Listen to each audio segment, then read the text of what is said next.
Hey everyone, I'm Daniel Rondberg. Welcome to this video. Today I'm going to be doing a reaction video to Dave Ramsey's annuity video. Somebody called into his show, they bought an annuity, and I'm going to be responding to Dave's video and giving you my honest and as close to unbiased as I can thoughts. I really want to be objective in this video. I have been an insurance agent for 10 years. I've helped people with annuities a lot, so I really want to hear what Dave has to say. And let me just take a minute and say this. I think Dave has helped a lot of people. Some people really love Dave Ramsey. Some people love to hate Dave Ramsey. I am neither. I think that what he's doing is really valuable. I think he's helped change a lot of lives. And I think he has a great framework he's created to help people with the baby steps and how to operate properly to get out of debt. I think that's really his strength, but I really want to see what he has to say about annuities. Somebody sent me this video and I just want to give you my breakdown of it. So let's dive in and see what Dave says when someone calls into a show telling him they bought an annuity and how he responds. Tanya's in Illinois. Hey, Tanya, how are you? Hi, thanks for taking my call, Dave. I'm so pleased to speak with you. You too.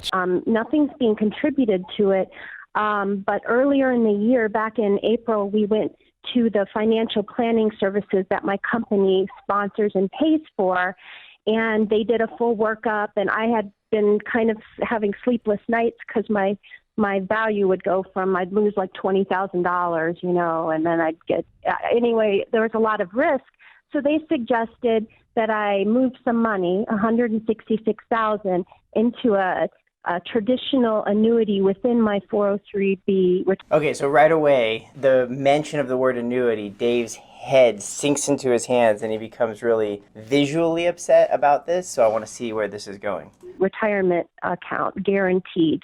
So right now, 30% of my 577 that's in there is now in this annuity. And now that I've started listening to you, we're following your steps, I'm starting to realize that probably was a huge mistake. Yeah, it was. And I don't know what to do. Not a lot of info about Tanya so far. She was having sleepless nights. She was uncomfortable with the risk that she was taking in her account. They moved a portion of her money into an annuity. And she says, I think that I made a mistake. And he said, yes, you did. We don't have that much information about Tanya yet. Let's see if Dave knows something that we don't know yet, or if we're going to find out more information about her situation to see if this was a mistake. I would contact them and see if they can reverse that and put it back into mutual funds. Okay, because they said it would be like a 10-year process of taking a tenth out each year, and so then that's... Oh, so they put you in something inside of a retirement account with a surrender charge. Oh, I don't know. Oh, these guys are absolute screwballs.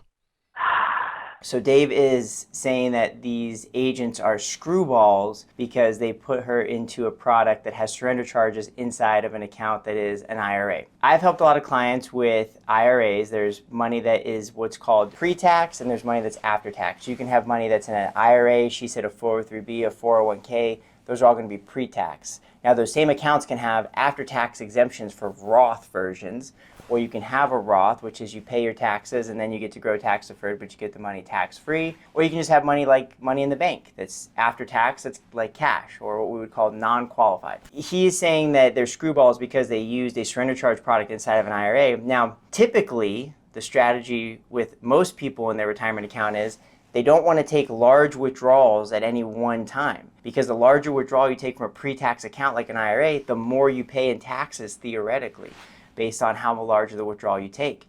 Also, you find out really quickly when you get into an age in your 60s and 70s, if you take large withdrawals from your retirement accounts, there's something called IRMA, and you actually have additional sort of like taxes, basically a surcharge tax from Medicare and Social Security based on you having a lot of taxable income in those retirement years. So a lot of people try to take small withdrawals from their IRA over a long period of time, not large withdrawals over in any 1 year. And so a surrender charge product is really not, in my view, a big deal depending on her circumstances. As long as she has lots of liquidity outside of that to go to for actual money she would use to spend in retirement or need to live, then it's probably not a big deal, only because she could probably operate with that 10% penalty free she was discussing. You said you could take a portion out every year for 10 years, and it may be 5% penalty free. We don't know yet. Typically, a surrender charge product inside of a pre-tax account, I don't think is that big of a deal, only because you're not going to take large withdrawals from it typically, as long as you're set up properly with the right liquidity. So let's keep watching and see what he says about that. It's in my 403B, and it's some kind of retirement. Yeah. So, I mean, find out what your penalties are, what your surrender charges Okay. are, and you may be stuck there. But the other thing you got to weigh it against is you're probably making 2% on this thing instead of 10 or 12. Exactly. And so if your surrender charge is 10%, take it and move it and put it in something that makes 10% more the first year, you recoup. He's saying that you could take out penalty of 10% on the money and then put it back in something that makes 10% and you're even. So I don't know of a lot of financial institutions that will let you cash out money at those large of surrender penalties and then put it in something else. The other thing is that's making the assumption that you're going to make 10% the next year in whatever you're going to put it into. And let's just do some math real quick, okay? Say you have $100,000, right? Now she had like 160 or something, but let's say you have $100,000 and you lose 10%. You're down to $90,000. Now let's say you make 10% the next year. What do you have? $99,000. So you're not back to even yet. You're still down 1%. So just because you lose 10% and then make 10% back, that's not how that works. And this video was filmed, it looks like 3 years ago. So in 2020, that could have been potentially a good time to do that. In 2022, maybe not so much, and we don't know it yet for 2023. But it's interesting that is the thought process, which is, hey, take a huge penalty, give up basically $16,000. So we'll see if that's what she ends up doing. I don't know what your surrender charge is, though. The stupid thing might be 40%. I don't know. I worked with a lot of annuities for 10 years. I've never seen one that's as high as 40%. I feel like I don't know where that number comes from. That seems very, very, very high. I've never seen something like that. Usually annuities come with something called a minimum guaranteed surrender value, so you can never surrender it for less than a certain portion, and that's stipulated in the contract when you buy the policy. So I don't know where 40% comes from. I've never seen 40%. Maybe it's out there. Tell them that you are really upset now that you learned what it is they actually sold you, that they put you in a surrender charge product inside of a retirement account, which is absolutely screwed up. That's ridiculous. I mean, you got 2 sets of penalties on this money now if you need to get to it. Right. The government and these idiots. Yeah. So no, I don't know. I don't know what they're going to do, but let's see. I don't know if he's referring to, if she's under 59.5, if he's referring to a 10% penalty, or I think he just alluded to the penalty would be the taxes. So I'm not really sure what 2 sets of penalties he's talking about, but having the surrender charge would be a penalty. Again, that's assuming that he said if you need to get to this money, but I think that she would have been doing a bad job initially if she had put too much of her liquidity into this, because you want to have ample liquidity if you're setting up an annuity. And I think she said she has 70% of her money in just that one account outside of the annuity, so hopefully they were planning on that being the ample liquidity if she needs her money. If she's under 59.5, she's not going to be using that money anyway. The idea would be she'd have liquidity, and I think Dave always says, you want to have 12 months expenses in the bank. So that would really be your liquidity you would go to before you go to your retirement accounts, I believe, is Dave's message. I don't know that for sure. I could be wrong about that. I don't want to, speak for Dave, but I always thought he taught, in other content I've seen of his, having 12 months of expenses in the bank. So if she's following his program, she should have that. So then she would have good liquidity to go to without any penalties. But let's see what they can do to get you out of it. Tell them you're not happy with them, and we want to get you moved. And see if you can lean on them a little bit and get it moved. And then get some advice from somebody else before you make any more moves. And like a SmartVestor Pro that has a clue what they're doing. What is an annuity? An annuity is a life insurance company product. It's a savings account with a life insurance company. There are 2 types of savings accounts. I'm going to stop right here for a second. My thought on an annuity is not that it's a savings account with a life insurance company. It's a contract with a life insurance company. Typically, something that provides protection of your principal and a protection of your income, meaning that the life insurance company is going to be the guarantor of that income for you. So it's really a contract with an insurance company, is my understanding. I don't think look at it as like a savings account. Of savings accounts with life insurance companies. Fixed and variable.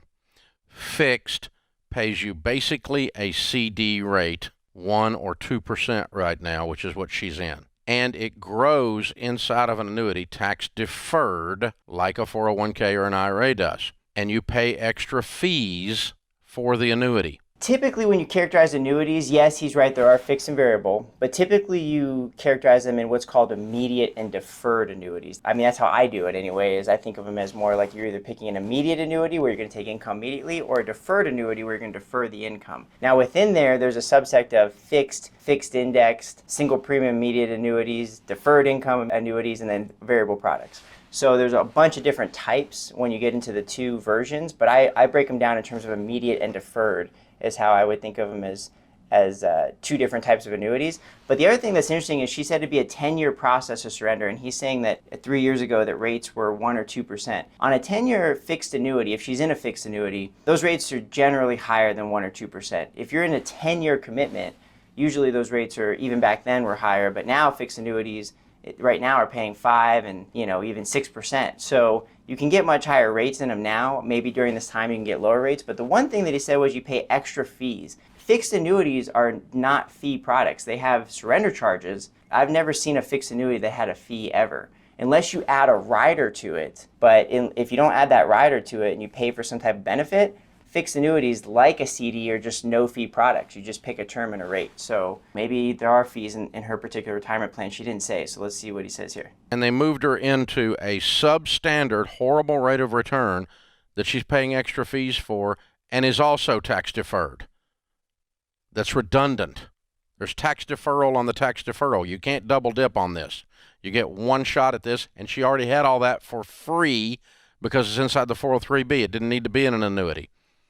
But she got scared with her risk tolerance, with the stuff moving back and forth.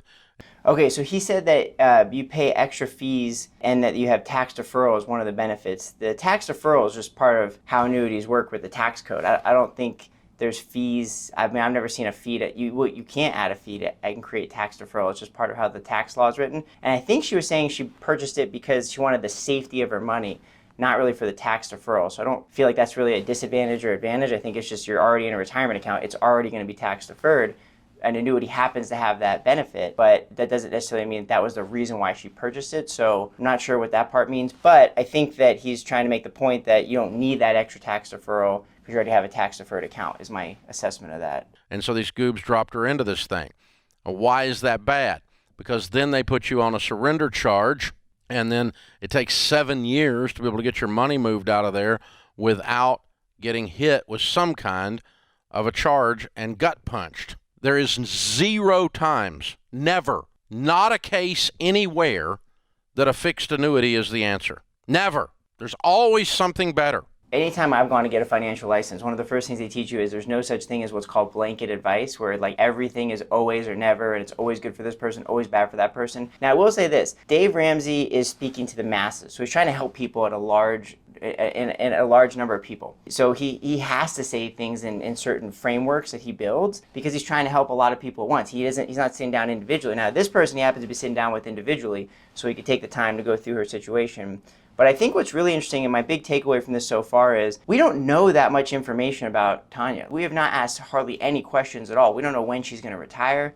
I still don't know her age. I don't know what her other assets are. I don't know what her needs are. I don't know what her priorities are. And I think the biggest thing that I could really sum up so far is that people would be better served if they just got mission focused, got really clear on their ultimate vision, and then reverse engineered what they need to have happen financially to match that vision. That would clear up all this. She wouldn't be bouncing around, going into mutual funds, going into annuities, going back to mutual funds, going to this, calling into a radio show. And I'm not faulting Tanya in any way. This is extremely common. This is actually how most people are being taught finances. So that's why I'm trying to make this video, because I think if you could just get really clear on the end game, work backwards from there, everything else would make sense. You wouldn't have to have these concerns. She wouldn't be feeling stressed. She probably wouldn't have felt stressed in the first place and then moved her money around. She probably would have just been in the right thing she needed to match her objective and get her there. So I think that's the bigger point. Because a fruit jar at least doesn't penalize you when you take the money out early. And you're not making much more money on it than a fruit jar anyway.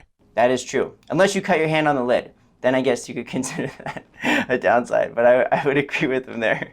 You can also do a variable annuity, which is a fine product, but not inside of a retirement account. The variable annuities are mutual funds inside of an annuity, and they have some actual benefits after you've maxed out all of your retirement accounts.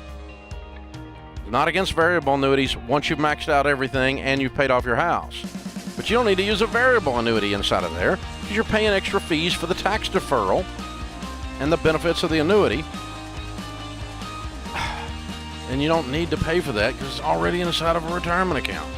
He's not against variable annuities. After you pay off your house, you max out your retirement accounts, but he says you pay extra fees for the tax deferral. That's just part of how annuities work with the tax code. I don't know of any insurance company that charges fees for that. That's pretty interesting to me. I think overall what I learned from this video is that Dave's trying to help people at a high level and trying to create certain frameworks for people to think within so they don't make mistakes. I think that it's really important for people to get clear on what they want to have happen in their life and then match all their actions towards that, and they'll have clarity and do well and not have to feel like they're bouncing around between different things. So overall, I think it was a good video to watch. I still have a lot of respect for Dave Ramsey. I like Dave Ramsey. I think what he's doing is good. I think that video had almost 500,000 views, and I feel like people who may be thinking about annuity are probably not thinking about an annuity now after watching that, because it seems like they're like really bad. And he said there's no times you ever want to purchase a fixed annuity. I personally don't necessarily agree with that, but that's my opinion. I think that there's times where a fixed annuity or fixed index annuity makes a lot of sense for people to help protect their retirement. The bigger thing that I would pose is just that,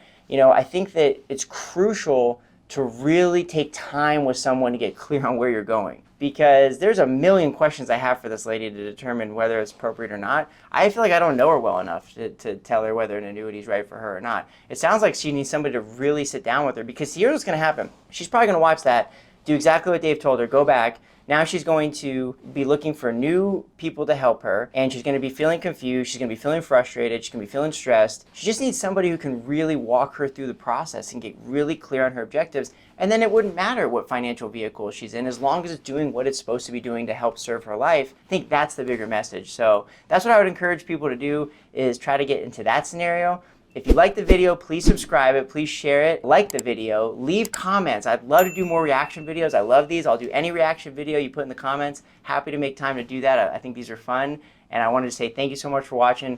I'll see you in the next video.